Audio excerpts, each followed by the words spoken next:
ఇన్ని వేల మంది పిల్లల్ని చదువు నేర్పి సంస్కారవంతులుగా తయారు చేసి క్రమశిక్షణ నేర్పి కొన్ని వేల మంది వైద్యులు ఈ సంస్థల్లో తయారయ్యారు అంటే, ఇంతమంది వైద్యులు రావడానికి, ఇంతమంది ఇంజనీర్లు రావడానికి, ఇంతమంది పిల్లలు ఈ పరిసర ప్రాంతాల నుండి చదువుకోవడానికి ఇన్ని చేసిన వ్యక్తి నాకన్నా చాలా గొప్పవారు. ఎందుకనంటే నేను మాటలు మాత్రమే చెప్తున్నాను.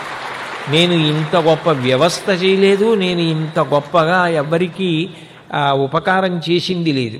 కానీ ఇంతమంది చదువుకోవడానికి వ్యవస్థ చేసినటువంటి వ్యక్తి నాకన్నా చాలా చాలా గొప్పవారు. కానీ ఆయన నేనెంతటి వాణ్ణి ఆయన ముందు అన్నట్టుగా ఉన్నారు. విద్య ఎంత ఉన్నప్పటికీ సంస్కారము లోపించిపోతే ఆ వ్యక్తి దగ్గరకు వెళ్ళడానికి కూడా ఎవరు ఇష్టపడరు.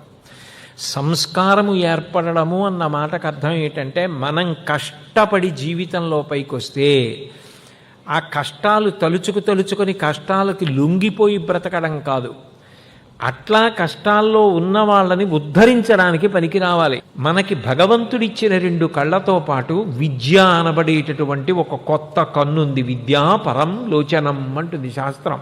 విద్య కొత్త కన్ను. అటువంటి కన్నుంది. కన్ను ఉన్న మనం ఎందుకు ప్రతిదానికి పిరికితనాన్ని పొందాలి?